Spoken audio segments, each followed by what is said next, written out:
Seja bem-vindo, meu amigo. Mais uma vez, muito obrigado. Sinta-se à vontade. Já estou à vontade. Você tem que... E você já entendeu, a gente começa o programa assim, com um sorrisão mesmo, entendeu? Bem legal. Bem... Esse sorriso já é uma característica já, então vai ser impossível tirar ele daqui. Mas que bom que pelo menos já estou dentro do padrão aí do que se requer do programa, né? É pré-requisito, né? Que bom, né? Meu Jack, muito bom te conhecer, né? Tá te conhecendo.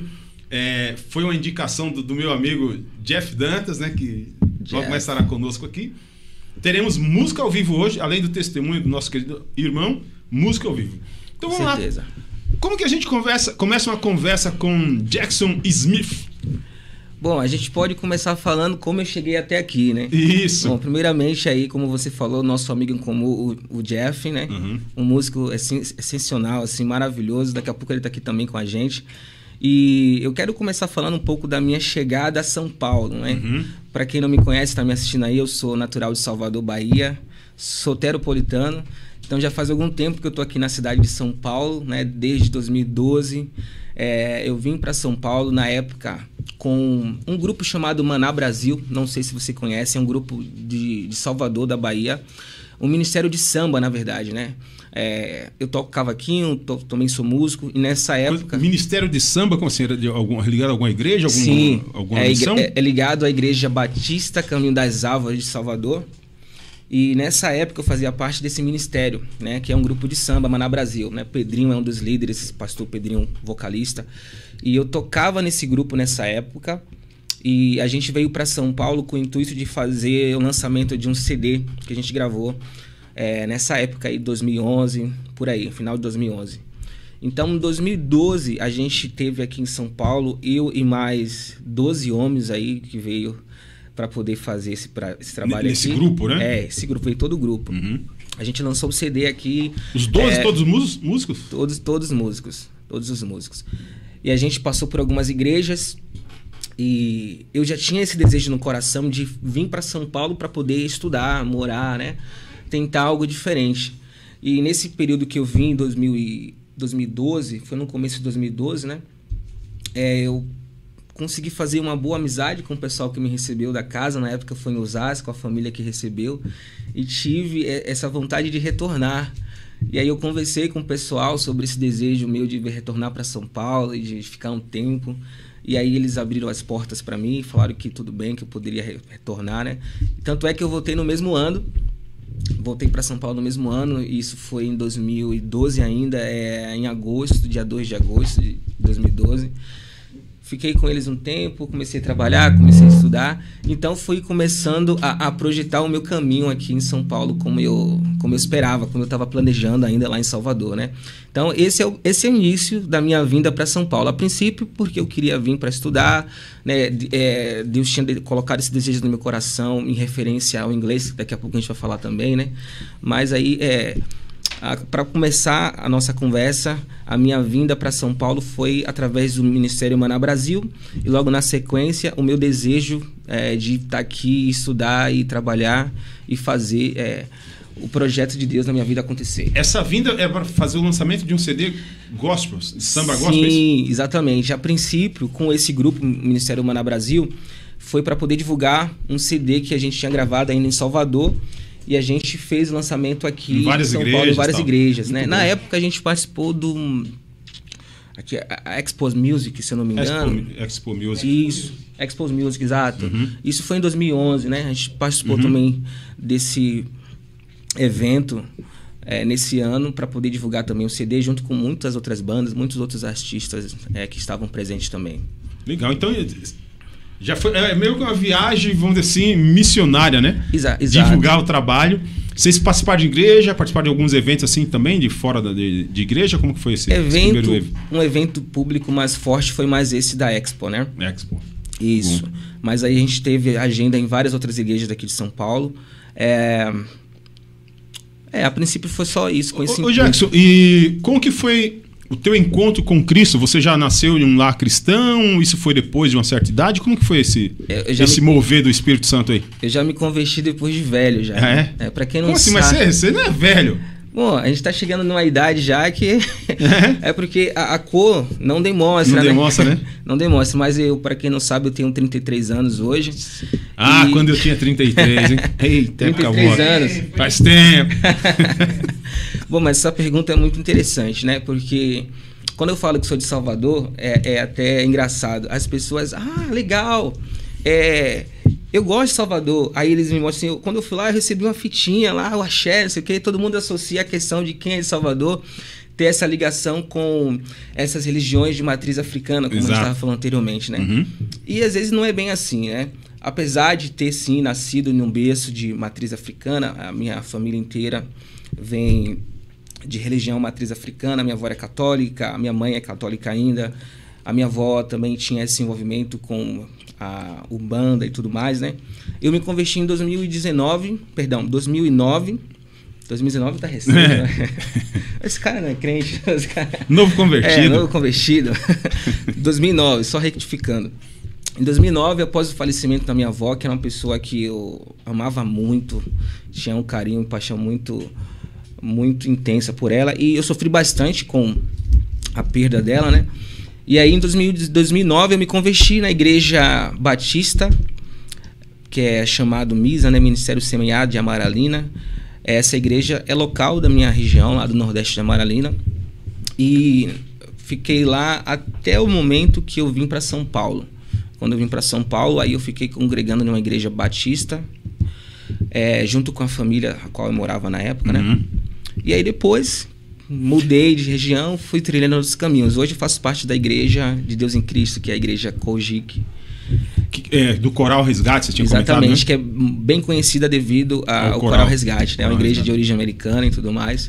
A galera conhece mais quando fala o Coral Resgate. Na verdade, eu nem conheço essa igreja.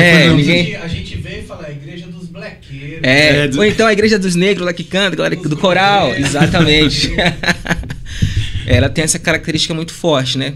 Fica em que bairro ali de São Paulo? São várias igrejas Kojics que tem aqui em São Paulo, mas essa especificamente, que é a sede, ela fica localizada ali na Vila... Vila Matilde, é isso, Vila Matilde. Eu não lembro o endereço muito bem, mas eu vou à igreja, tá? Só para deixar claro aqui. Eu não sei exatamente o endereço, mas é na Vila Matilde, bem próximo do metrô ali. Legal. Interessante que essa sua profissão, né? O lado profissional seu é um lado bem curioso, bem interessante. E aí você disse que aproveitou que estava em São Paulo, já tinha essa mentalidade de procurar fazer uma faculdade, já Sim. voltado para a questão do idioma, do inglês, é isso? Sim, uma curiosidade. Quando eu vim a princípio para estudar, eu vim estudar música, né? Embora essa questão do inglês é uma coisa que eu queria, já estava ali também, né? Quem chegou primeiro, o idioma ou a música? A música. A música chegou primeiro. A música chegou primeiro, e aí a questão do inglês foi devido à música. Quando eu vim, eu fiquei um tempo estudando música também, né? Na Academia Brasileira de Black Music, não sei se vocês conhecem, chamada BBM. Geralmente quem, nessa época, que dava aula lá era o Isabê, a Vanessa Jackson, Tom Carf, essa galera do meio gospel aí que é bem conhecido, né? O Renato Maxi. Hoje, devido a algumas mudanças, né, essa escola não tem mais, né? A maioria desses profissionais, eles acabaram abrindo suas próprias escolas, né? E fazendo outros trabalhos. Mas eu queria estudar música negra, né? Sempre gostei de música americana e queria estudar um pouco mais sobre a música black, essa questão dos melismas, que na época era muito forte. Hoje até mudou um pouco mais, que tem muito agora a questão do worship e tudo mais, né? E aí eu vim para São Paulo, estudei música. Foi algo assim, em torno de um ano, né? Que eu concluí o Conservatório de Música, de 2012 até 2013. Concluí, finalizei. E na sequência, eu comecei a trabalhar com outras coisas. Eu tive que mudar de região. Quando eu cheguei, eu morava na zona oeste de São Paulo, em Osasco. Depois eu fiquei um tempo na zona norte. E hoje eu tô na zona leste. Nice. Só nunca morei na zona sul, que curioso, em breve. É o próximo. Já Próxima morei, região. Mas já morei em bastante parte de São Paulo. Ô, Jackson, como que foi esse estudo seu? Você chegou a estudar sobre a questão da música negra? No contexto gospel? Você chegou a pesquisar, estudar alguma coisa nessa área? Sim, na época cheguei a pesquisar, estudar um pouco sobre a questão do canto black, da música negra, né? Os ritmos, dessa origem. Eu concluí o curso, mas era um curso mais técnico para técnicas vocais, né? Não era uma coisa voltada muito à questão da história. Instrumental, né? Era mais a questão da voz, do uso da técnica, a técnica vocal, dos ornamentos, do melisma, da escala. Era mais voltada para esse aspecto. Mas aí, lógico, a gente também, em alguns momentos, teve aquela matéria que tinha que estudar um pouco sobre a música, Negro Spiritual, e aí vai, né? Essas vertentes. Muito bom. Hoje você é canto instrumental ou mais para um lado que para o outro? Como você se define como músico? Hoje assim, eu acabo nem me definindo mais como cantor, nem como tocador, porque eu acabei criando uma paixão tão grande pela questão do inglês, né? Que eu passo a maior parte do meu tempo agora me dedicando à questão da interpretação do inglês, né? Até profissionalmente, profissionalmente também, devido justamente pela questão da profissão. E aí a música ela ficou um pouco mais de lado, não que eu abandonei, né? Que eu gosto, mas ela tá mais como um hobby, uma coisa assim de diversão. Legal. E aí eu acabei me dedicando mais à questão do inglês mesmo. Boa. E hoje você trabalha tanto com a parte de tradução quanto a parte de interpretação? Isso. Quando a gente fala assim tradução, né, para quem talvez não tenha conhecimento, a gente está falando da questão da tradução escrita. Textos. Perfeito. E aí quando a gente fala da questão da interpretação, é a tradução oral. Né? Essa é a diferença. E a atuação nessa área, nessas duas áreas, como tem sido hoje? Você trabalha em escola, na igreja, você atua como parte da interpretação? Sim, como é que tá? Hoje eu também leciono em escola de cursos livres de inglês e faço os trabalhos de interpretação, né, na igreja, principalmente na igreja, onde é que eu atuo mais. Tem um tipo de trabalho que eu faço que eu não consigo divulgar muito quanto eu divulgo os trabalhos na igreja, né? Que assim, eu consigo gravar vídeos, ou o culto é registrado, então tem como as pessoas terem acesso, que é um trabalho que eu faço na Justiça Federal de Guarulhos, que são interpretação que chama forense. Sim. Né, esse tipo de interpretação é um pouco mais reservado, então eu não consigo gravar nada. A interpretação forense está mais ligada à questão de crime, é isso? Isso. Ela está ligada a casos de crimes internacional de tráfico de drogas de réus estrangeiros. Então, por exemplo, um réu estrangeiro, africano ou qualquer outra de outro país, né, de qualquer outro idioma, que é pego aqui em São Paulo, no aeroporto de Guarulhos. A causa dele, a audiência dele só pode ser seguida se tiver um intérprete, alguém para poder traduzir, né? E aí pra ter clareza na informação, no depoimento. Exatamente. Aí que entram os intérpretes nessa área de interpretação forense. E você atua nessa área? Na verdade, eu estou ainda assim engatilhando, né? Pegando experiência com o Dr. Rafael, que é um dos intérpretes que faz e também que me deu a oportunidade para poder aprender o trabalho e estar ali envolvido. Com essa pandemia, a gente acabou fazendo muitas interpretações, ou seja, as audiências, elas se deu mais online. Mais online, perfeito. Então, a gente se reúne online, né? O juiz ali, todo mundo, os promotores, os advogados, os réus, tudo online para poder fazer a interpretação acontecer. E aí é uma área muito interessante que eu também fiquei muito apaixonado, assim, gosto bastante. E tem pouca mão de obra, inclusive, para... Interessante, eu gostei dessa... Exatamente. E aí essa área eu não consigo gravar muita coisa para poder divulgar, né? Acho que nem pode, talvez, né? Geralmente não pode, nem pode, né? Em contrapartida, já a questão dos cultos, a outra parte da interpretação que eu faço, eu consigo pelo menos registrar, tem mais acesso, divulgar, então a galera já me conhece mais. Eu acho que até uma coisa interessante, que embora eu comecei a cantar e tocar primeiro do que a questão do inglês, hoje todo mundo me conhece mais pela questão do inglês do que como músico, tocador ou cantor. Eu falei, isso aqui não é pra mim então não, acho que eu tenho que seguir outro caminho aqui. E o inglês é fácil de aprender? Para você me fazer essa pergunta, eu responder, eu sou suspeito, né? Porque eu gosto e também, né, tem essa questão dessa facilidade. Mas como que você entrou no inglês? Como que foi isso? Através da música, né? Quando eu ainda tocava... Não, mas eu também tô na música e nunca entrei no inglês. Mas como que despertou essa questão do inglês pra você? Exatamente, a música... Nem todo músico vai pro inglês. Sim, né? Você tem razão. Como é mas que a música, né, eu sempre gostei de música em inglês também. A minha mãe, na época, era disco, aqueles discos, e tinha muito vinil, né? Isso, discos vinil, e tinha muito disco de temas de novela com aquelas músicas internacionais, né? E meu nome é Jackson, inclusive, porque ela era fã do Michael Jackson, né? Jackson por conta disso. E aí, E o Smith é por conta do maluco do pedaço. Exato, você matou a charada, exatamente. É exatamente isso. Legal. Eu sou fã da série, né? Mas voltando lá. Com essa influência da minha mãe em casa, ouvindo músicas internacionais, e mais tarde eu crescendo e me envolvendo com a música, tocando em festas, alguns lugares que eu ia era um pouco chique, né? Pô, a música em inglês, se eu cantar isso aqui, tem que pelo menos saber essa letra direitinho, né?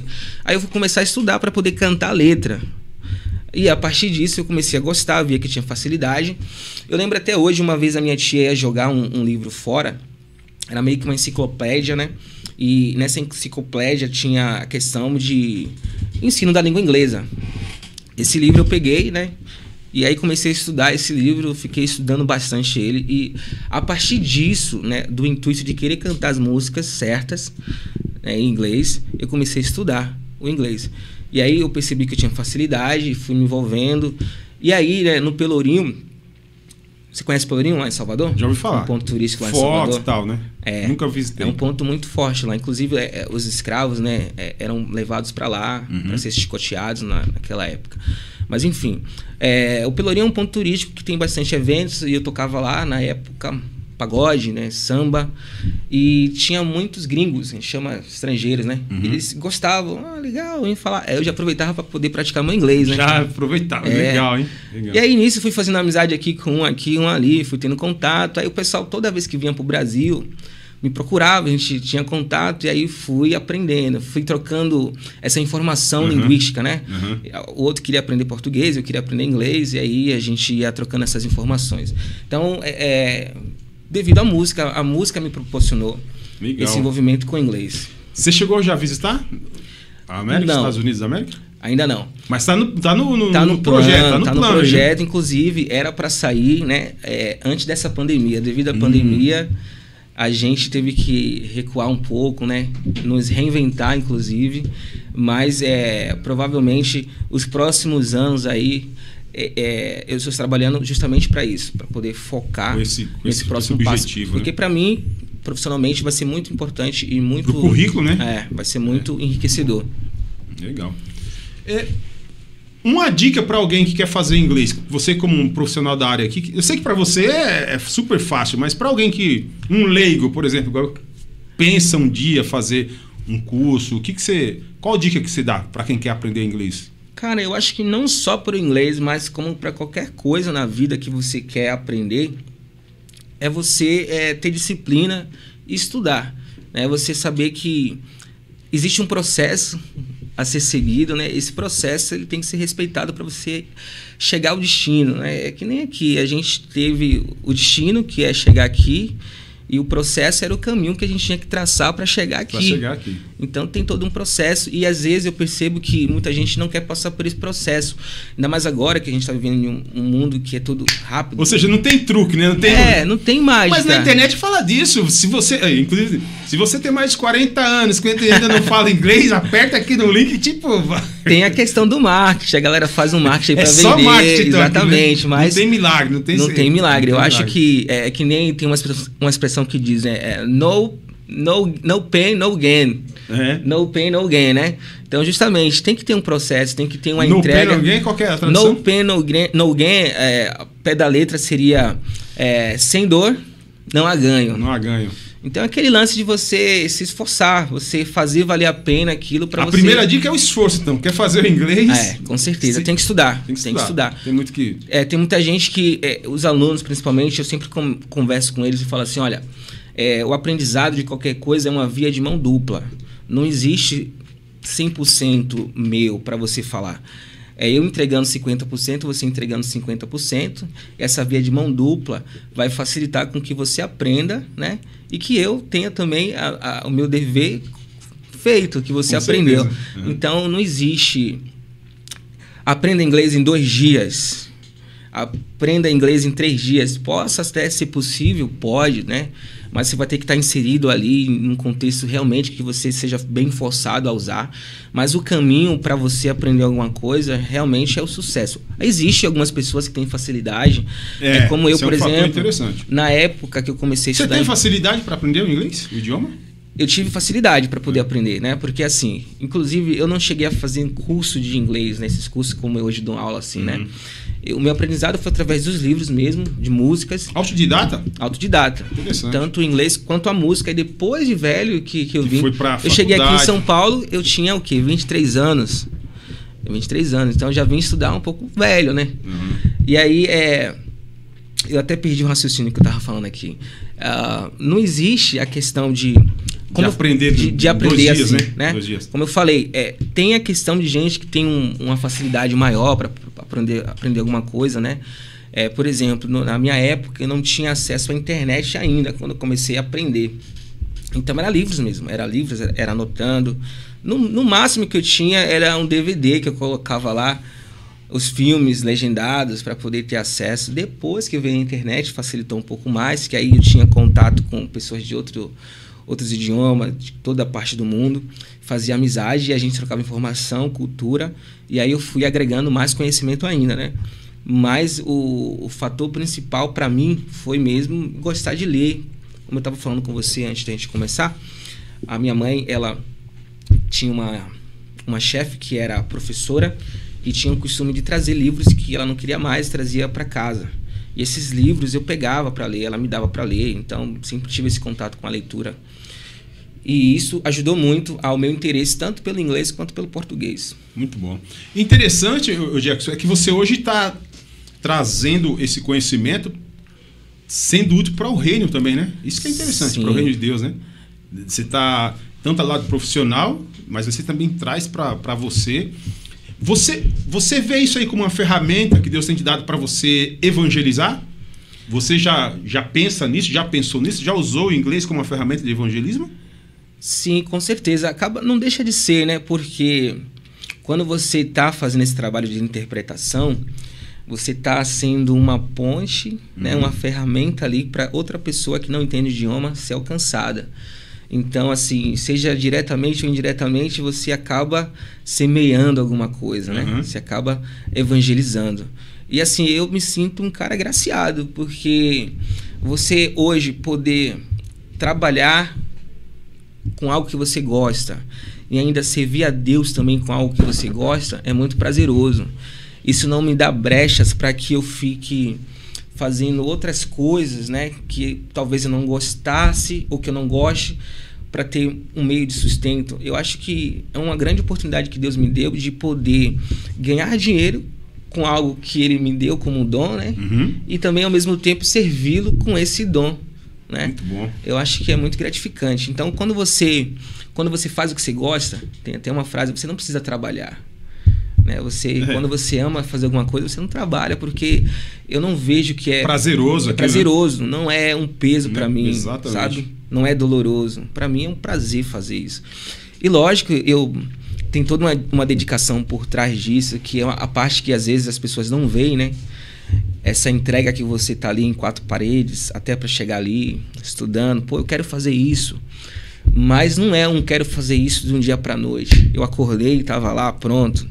É como eu falei para você, é um processo. E esse processo exige uma entrega. E principalmente para a questão da interpretação, Isaías, existe a questão da coragem. Aquele lance de você dar cara a tapa, bater. É uma coisa que não é fácil. Acontece ali na hora, no clima, uma palavra que você não escutou bem, como é que fica? Acontece sempre, cara. Acontece. E como é que você desenrola esse negócio aí? No começo eu até bolava uma estratégia, né? Quando o cara falar alguma coisa que eu não entendi, o que é que eu vou fazer? Já sei, começar a falar em línguas e tal, vou entrar no mistério pra me sair dessa situação. Você fazia isso? Não, era só brincadeira, né? Buscando uma estratégia. Tá. Não, mas realmente sempre acontece, sim, o cara falou ali, né? O pastor falou e você não entendeu. Ou você... uma expressão. Ou você entendeu errado e aí não era aquilo. Acontece também a palavra, às vezes, muito regional, né? Igual acontece que tem palavras no Brasil, que em Pernambuco é um significado, na Bahia outro, em São Paulo outro. Nos Estados Unidos também parece que tem essa questão de palavras, sim, que é mais regionais e às vezes você pega, né, o intérprete ali. Acontece em toda a língua, acontece. Eu tenho exemplos, por exemplo, recentemente eu estava fazendo uma interpretação e o pregador, até o Michael, se estiver aí me assistindo, o Michael, Ele é nigeriano, um amigo meu. Nigeriano? Gente boa, é nigeriano. Mora aqui no Brasil, em São Paulo, já há algum tempo. Gente boa. Vamos lá. Inclusive, deixa aí para em breve, se quiser trazer ele aqui. É um cara muito sensacional. Já manda o contato dele aí, hein? Pronto. Mas recentemente eu fazendo uma interpretação... Bom, já que você tocou... Eu confesso, quando me chegou a informação... Quando chegou o seu contato, eu falei, esse aqui é nigeriano, na hora. Eu já ia perguntar do Manuel, que é meu amigo que tá lá. Não, eu sou muito confundido. Daqui a pouco me lembra que eu vou te contar algumas histórias, né, nessa questão de... deixa eu contar uma aqui para não esquecer. Isso. Né?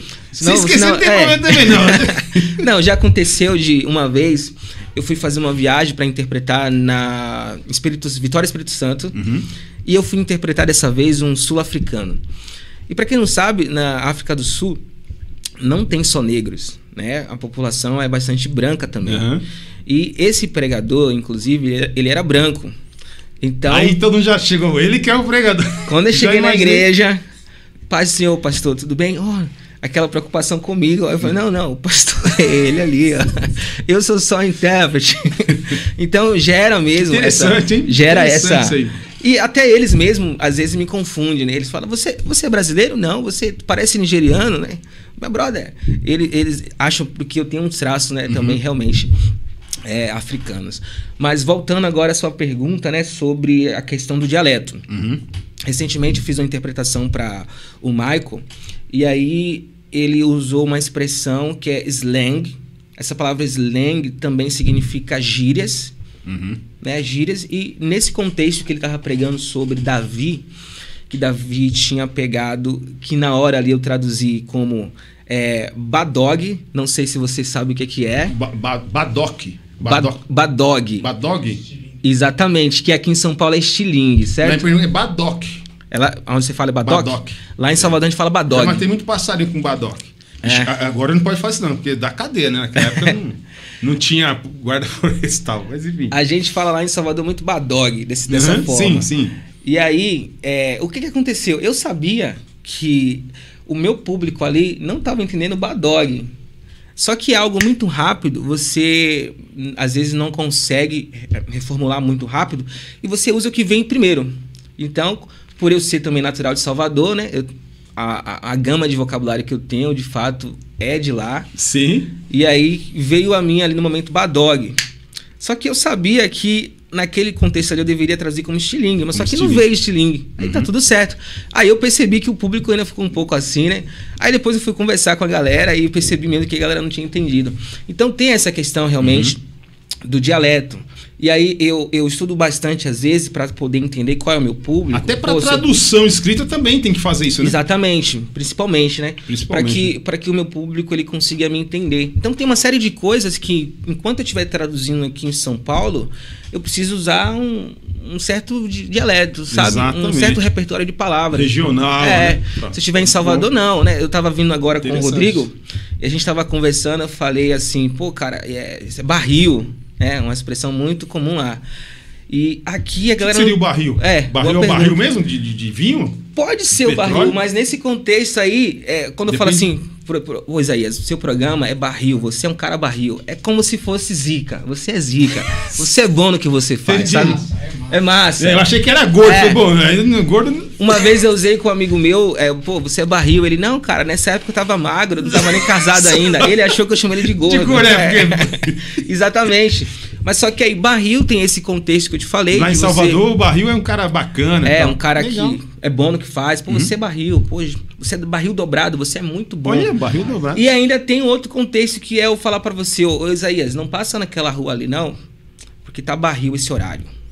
Ou seja, é a mesma palavra com significado diferente. Exatamente. Ou seja, tá perigoso. Tá perigoso, exatamente, né? Que barato. Um contexto diferente. Então, em algumas situações a gente tem que ter essa expertise de saber colocar a tradução, porque é essa a ideia do intérprete, fazer entendível aquilo, né, que ele está ouvindo para o público. Ele está intermediando esse conhecimento. Exatamente. Então tem muita coisa que eu entendo, mas eu preciso reformular para que o meu público-alvo possa entender. Não é só traduzir. Ao pé da letra e sem se preocupar, né? Não faz sentido. O entendimento do ouvinte. Legal. Exatamente. E aí, em contrapartida, ainda tocando nesse assunto, existe aqueles conflitos que quando você vai interpretar uma pessoa que fala um pouco português, a gama de vocabulário que ele tem não é o suficiente para ele entender de maneira plena o que você usar como tradução. Vou te dar um exemplo, né? O Maico também, sempre tem um momento assim, muito divertido com ele. Ele usou um dia a palavra take care em inglês, na expressão dele, né, que significa tomar conta, cuidar. E aí, naquele momento, pelo meu contexto ali do público, eu usei uma palavra mais formal que foi zelar. Uhum. Que é a mesma coisa. Pra gente que aqui que é brasileiro, né, conhece certo. zelar. E aí, como ele não é nativo do português, ele não conseguiu compreender o que seria zelar. Uhum. O que ele entendeu foi zerar.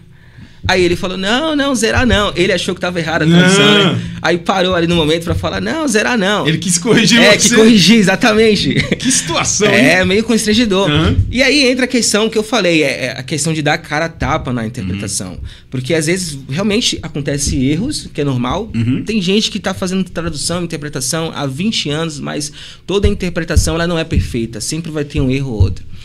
Mas aí você tem que ter aquele lance da humildade. Tem que trazer o máximo daquela informação para o ouvinte, né? Exatamente. Claro que você vai chegar a 100%, mas o máximo que você conseguir levar. Algumas coisas realmente... Eu sempre me assisto, né? Quando eu tenho a oportunidade de fazer e alguém gravou, eu vou lá, vejo, fico me assistindo. Pô, isso aqui, eu sei o que é, pois na hora lá não consegui entender, não traduzi como deveria. E aí você vai... Eu percebo que ao longo desse tempo que eu venho fazendo o trabalho, você vai diminuindo a quantidade de erros, sabe? Com certeza. Você vai conseguindo... Né? Exatamente. Você vai conseguindo lidar mais com... uma coisa que você não conseguiu entender ali, né? Às vezes o contexto, você já está habituado com o contexto, então você já está mais preparado, já sabe o que é, por mais que você não conseguiu compreender muito bem. E aí vai. Então, ele achou que era zerar, o verbo zerar. Aí eu expliquei para ele. Zelar, né? É zelar. É porque a fonética é muito parecida. Para ele que não tem costume, né? Aí eu expliquei para ele, não, it's the same thing like take care. The same thing like take care. É a mesma coisa que tomar conta, take care. Aí ele entendeu. E aí, outra situação foi a palavra fight, com um nigeriano também, esse aqui era o Edward dessa vez, né? Ele usou a palavra fight, num contexto falando sobre a briga de Jacó com o anjo. Uhum. E quando ele usou a palavra fight, na minha mente, o que vinha ali primeiro era a palavra briga para poder resolver a interpretação. Jacó brigou com o anjo. Uhum. E ele não, briga não. Ele queria que eu usasse a palavra luta. Luta. É sinônimo as palavras, Sim. né? A gente sabe que, de fato, se olhar no dicionário, tem uma diferenciazinha. Entende-se que luta é quando você tem a questão psicológica, né? Não é física, não agride o meio ambiente, olhando pelo dicionário. Por exemplo, eu tô passando por uma luta com meu filho. Eu estou passando por uma luta com as drogas, por exemplo, né? São todas situações físicas, espirituais, não é emocionais, né? Também às vezes, não é a questão física. E a briga é uma questão física. Quando tem um contato físico, exato, né? Mas nesse sentido. E assim, de fato, ali, até que a minha interpretação, colocando briga, estava mais próximo, que realmente foi uma briga física que Jacó teve com o anjo. Sim. Mas ali ele não conseguia entender que eram duas palavras que eram a mesma coisa. Então, fight, eu posso traduzir tanto como briga como luta. Como luta. Só que ele queria a palavra luta.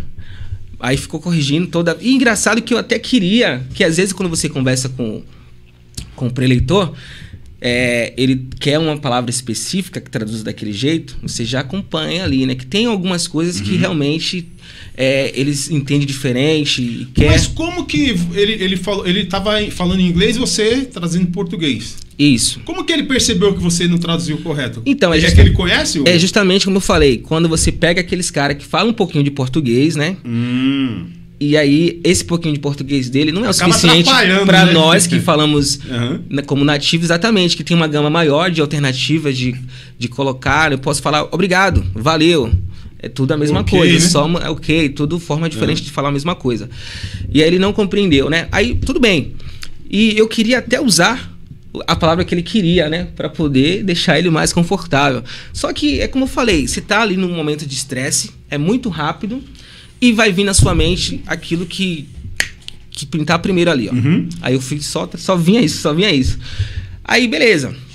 Depois que acabou, aí eu fui explicar pra ele. Milésimo de segundo? Entre a fala e a tradução, eu não sei se né? você já chegou a ver eu fazendo, né, algum vídeo, não sei se o Jeff mandou pra você. Não, eu vou fazer daqui a pouco. O Brás vai falar em inglês, aí você faz a tradução.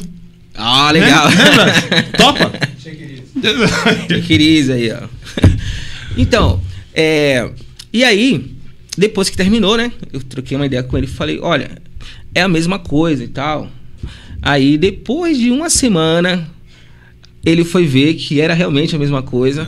Aí pediu desculpa e tudo mais, né? O negócio rende, ou seja, não acaba ali, às vezes rende, né? Rende. Mas aí tem esse lance que eu falei pra você, né? A questão da interpretação é uma questão que você tem que dar cara a tapa, tem a questão da coragem e, acima de tudo, a humildade, porque não dá pra eu ficar discutindo com ele ali, né? Não, nem... Né? Aí Se vai acaba ser, a unção do pastor. Você vai ser corrigido ali, embora você tá certo, tem que tranquilo, depois vai lá e conversa e tudo certo. Então isso foi uma coisa muito interessante também que eu aprendi a lidar com isso, você lidar com muitas personalidades. Os nigerianos têm uma personalidade muito diferente, com várias pessoas, e cada um Qual tem que é o mais fácil de traduzir, de lidar nesse processo aí? Tem algum? Você fala assim na questão da interpretação? O nigeriano ou o americano? Qual que sim, sim. Eu acho que o mais fácil seria o inglês britânico, assim, voltado para... Acho que o queniano tá mais tranquilo. O nigeriano é um pouco mais carregado o sotaque. Então, no começo... Na verdade, eu já comecei com um africano com um sotaque muito carregado, bem forte, que... Eu falei, meu Deus, eu não sei falar inglês, não. Eu achava que sabia. Eu não sei, não. E realmente percebi que eu não sabia falar inglês quando eu comecei a interpretar, sabia? É que a gente às vezes pensa que sabe, mas não sabe, cara, não sabe. E cada interpretação que eu faço, eu percebo que eu não sei. Eu preciso me doar mais, eu preciso estudar mais, porque a questão do sotaque é uma variedade muito grande.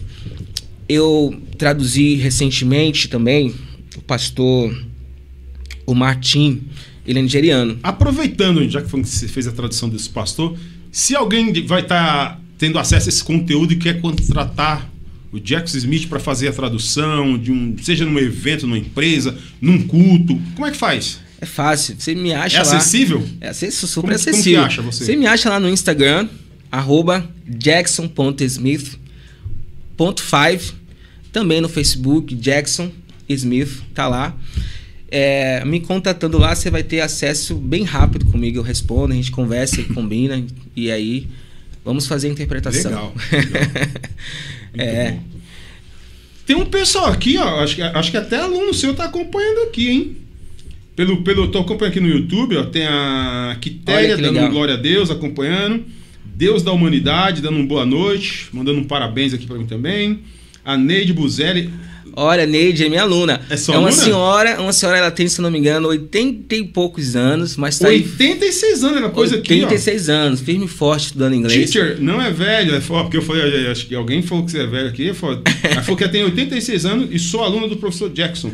Isso Ele mesmo. tem muita paciência em ensinar. Olha, é um fator interessante, o professor tem que ter paciência. Exatamente. É o que eu falei pra você, né? Essa questão da paciência, ela tá aí em todos os aspectos, né?